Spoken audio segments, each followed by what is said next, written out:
Hello everyone, हमारे YouTube channel में आपका स्वागत है। आज हम क्लास 8 के 9 चैप्टर का क्वेश्चन नंबर 6 वाला करने जा रहे हैं, जिसमें हमें दिया है एक समचतुर्भुज समचतुर्भुज जिसका हमें क्षेत्रफल निकालना है, जिसकी भुजा 6 सेंटीमीटर और शीर्ष लंब 4 सेंटीमीटर है। यदि एक विकर्ण की लंबाई 8 सेंटीमीटर है तो दूसरे विकर्ण की लंबाई ज्ञात कीजिए। अब इसमें देखो, दूसरा विकर्ण नहीं दिया ना, तो क्षेत्रफल को निकालना क्या हो जाएगा, कठिन हो जाएगा, क्षेत्रफल नहीं निकलेगा। तो क्षेत्रफल को निकालने के लिए हमें दूसरा तरीका अपनाना होगा। दूसरा तरीका क्या है, तो इन दोनों त्रिभुजों की सहायता से हम इसका क्षेत्रफल ज्ञात करेंगे। इसको हल करते हैं।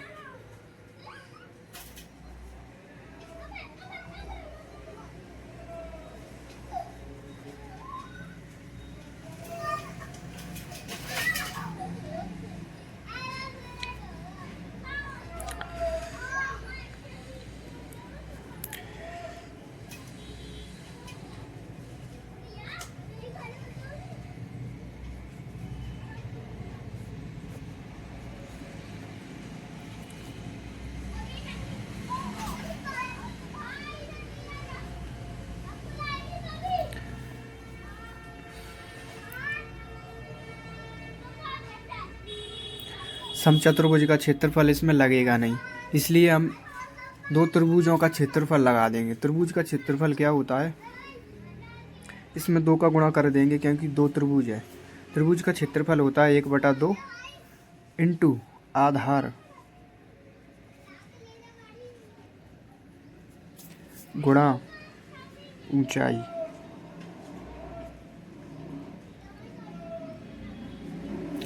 ठीक है, अब देखो इधर, जिसका जो शीर्ष लंब है ना, जिस की ऊंचाई हो जाएगी, और जिस की भुजा है ना समचतुर्भुज की, जिस का आधार हो जाएगा। तो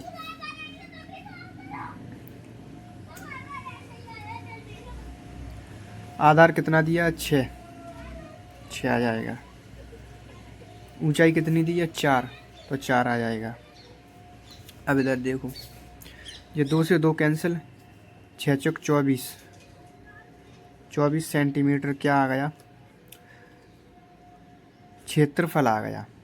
ये इसका क्षेत्रफल आ गया। अब क्षेत्रफल आ गया तो इसका विकर्ण जो है ना, विकर्ण निकालना है, तो विकर्ण आसानी से निकाल पाएंगे। अब हम तो इसका विकर्ण निकालते हैं।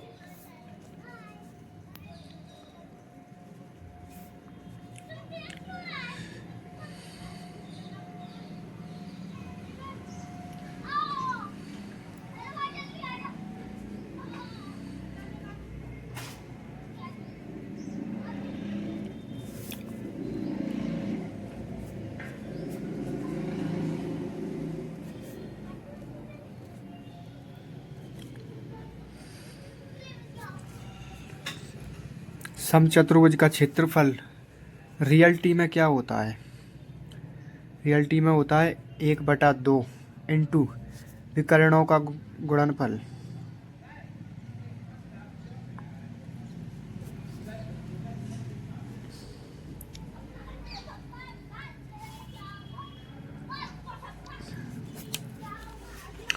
अब क्षेत्रफल अभी निकाला हमने, तो क्षेत्रफल आ जाएगा 24 सेंटीमीटर।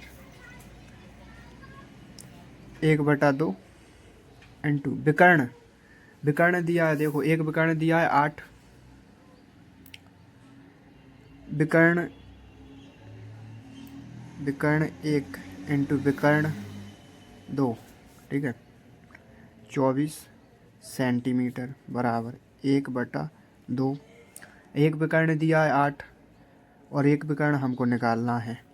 ठीक है, निकाल लेंगे।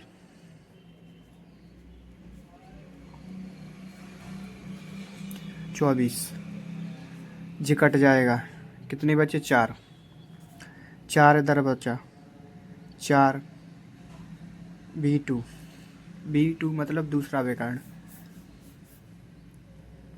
24 इधर है, 24 से नीचे आ जाएगा, बराबर में B2, ये कट जाएंगे, ये बचेगा 6 बार में चला जाएगा। दूसरा विकर्ण आ गया 6।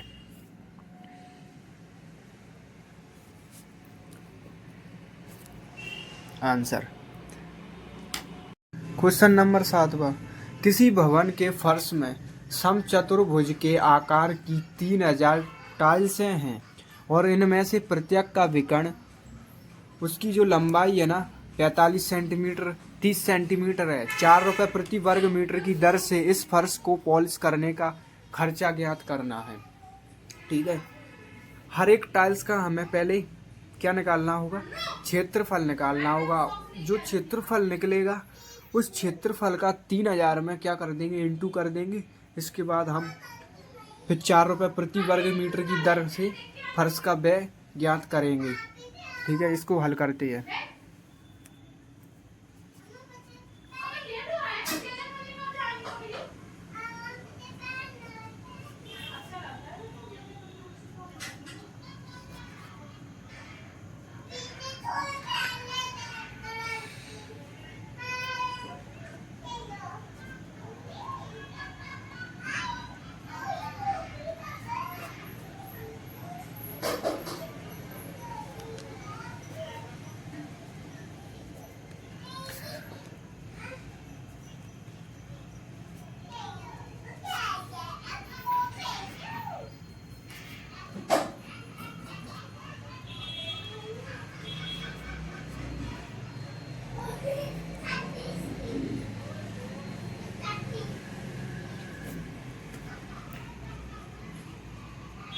एक टाइल्स का हम निकाल रहे हैं पहले। ठीक है, एक टाइल्स का निकालेंगे तो उसमें एक टाइल्स के विकर्ण दिए 45 और 30। ठीक है, 45 और 30 दिए तो 1/2, 45 इंटू 30। ठीक है, अब 45 का इसमें कर देंगे 30 में, कितना आ जाएगा, 5 15, पहले 3 से कर दो, आंसलाई 1, 4 12 और 1 13, 0 आ जाएगी, 0 लगा दीजिए। 2 है, जो 2 नीचे आ जाएंगे। इसका इसमें करेंगे ना, कितना आ जाएगा,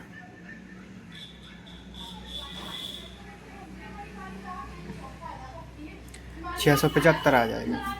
ठीक है, 675 आ जाएगा। ठीक है,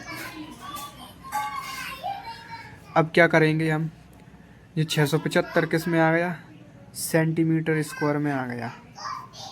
अब हमें 3000 टाइल्सों का निकालना था ना, ये एक टाइल्स का निकला है, जी कितना है, एक टाइल्स का है जी, एक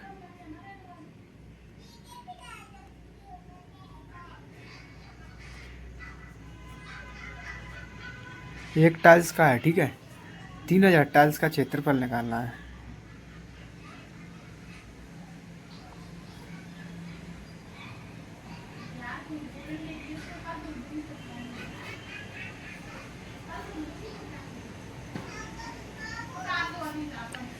तीन 3000 टाइल्स का क्षेत्रफल निकालने के लिए 675 में हम 3000 से इंटू कर देंगे। 5 15, 15 की 5 हंसलाई 1, 7 21 और 1 22, 22 की 2 हंसलाई, 6 18, 18 और 2 20, ये 1 2 3 3 जीरो लगी है, 3 जीरो लगा देंगे। ठीक है, ये निकल गया, सेंटीमीटर स्क्वायर में आ गया। अब क्या है, आगे क्या कह रहा है, 4 रुपये प्रति वर्ग मीटर की दर से इस फर्श का जो पॉलिश करने का जो खर्चा है ना, वो निकालो। पॉलिश करने का खर्चा निकालते हैं। ठीक है, अब जी सेंटीमीटर में और जी वर्ग मीटर में दिया है, जी क्या दिया है, जी मीटर में दिया है। पहले हमें इसको भी मीटर में बदलना होगा, इसको हमें मीटर में बदलना होगा। तो इसको मीटर में बदलने के लिए ना, मीटर में बदलेंगे इसको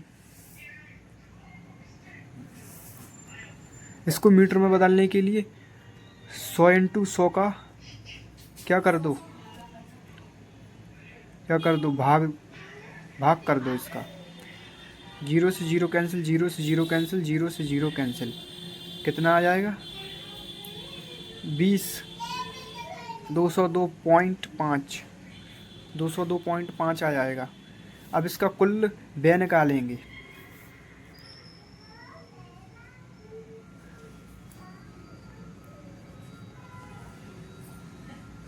भवन में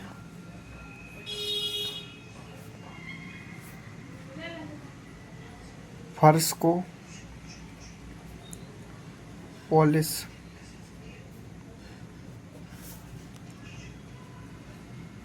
करने का व्यय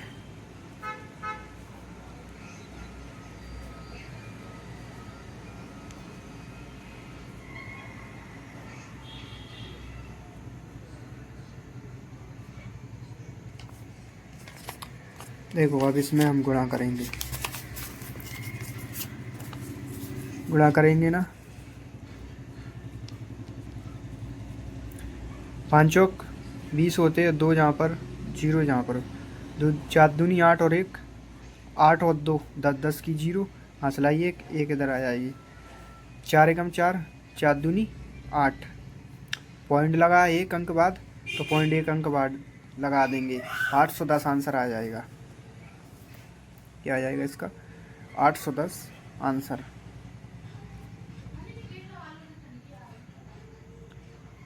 810 आंसर, 810 रुपये की दर से क्या करना पड़ेगा, जो रुपये में आया है 810, ठीक है, 810 रुपये लगेंगे प्रत्येक मीटर, प्रत्येक वर्ग मीटर से 810 रुपये लगेंगे, ठीक है। तो मोहन एक समलंब के आकार का खेत खरीदना चाहता है। इस खेत की नदी के साथ वाली भुजा सड़क के साथ वाली भुजा के समांतर है और लंबाई में दुगनी है। यदि इस खेत का क्षेत्रफल 10,500 मीटर स्क्वायर है और 2 समांतर भुजाओं के बीच की लंबवत दूरी 100 मीटर है, तो नदी के साथ वाली भुजा की लंबाई ज्ञात कीजिए, ठीक है। इस क्वेश्चन को हम सॉल्व करते हैं।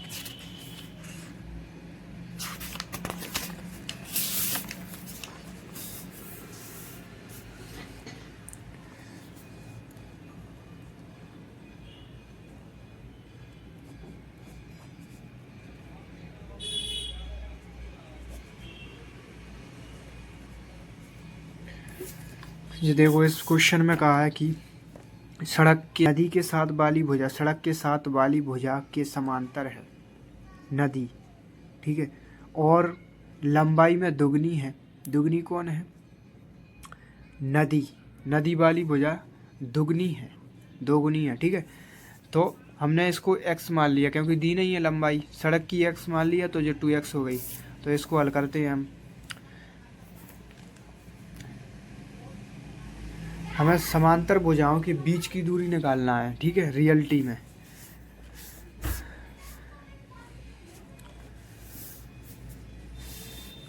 तो नदी के साथ वाली भुजा निकले आएगी,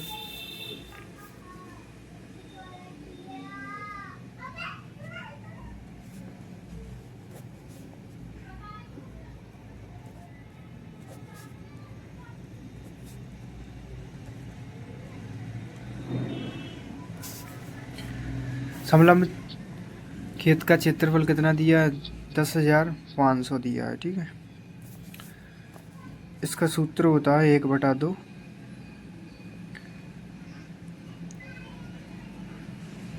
समांतर भुजाओं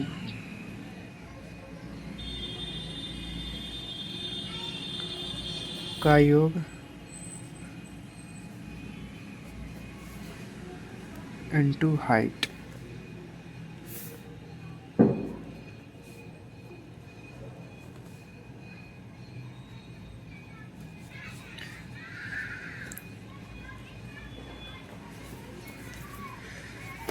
समांतर भुजा में पहली भुजा x है, दूसरी भुजा 2x है, ऊंचाई दी है हमें 100 मीटर।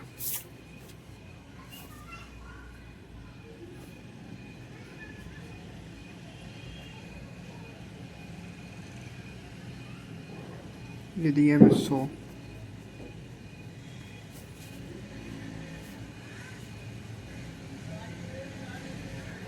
ये हो जाएंगे 3x 100।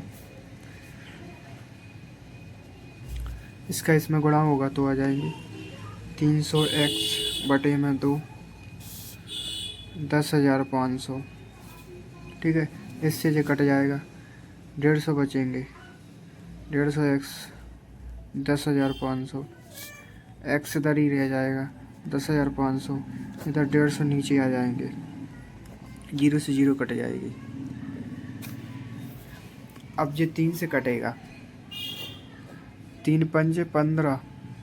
ठीक है, 3 तिरके 9, एक इधर आएगा 3 पंजे 15, ये इतने आ जाएंगे। फिर ये 5 से कट जाएगा, 5 कम 5, 5 7 35, 0, ये आ जाएगा आपका 70।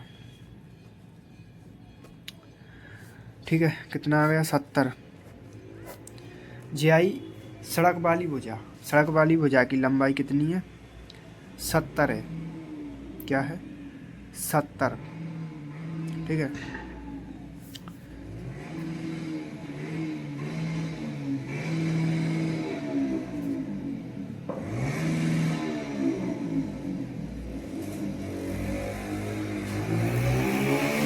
सड़क वाली भुजा 70 है।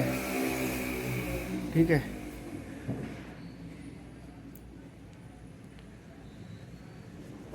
नदी वाली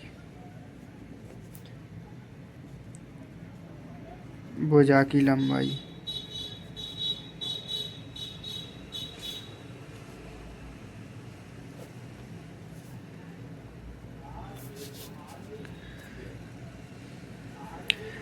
नदी वाली भुजा की लंबाई 2x थी, x का मान 70 आया, तो जहाँ पर 70 रख देंगे हम।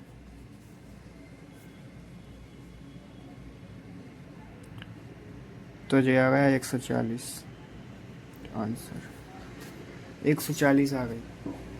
कितनी आ गई 140।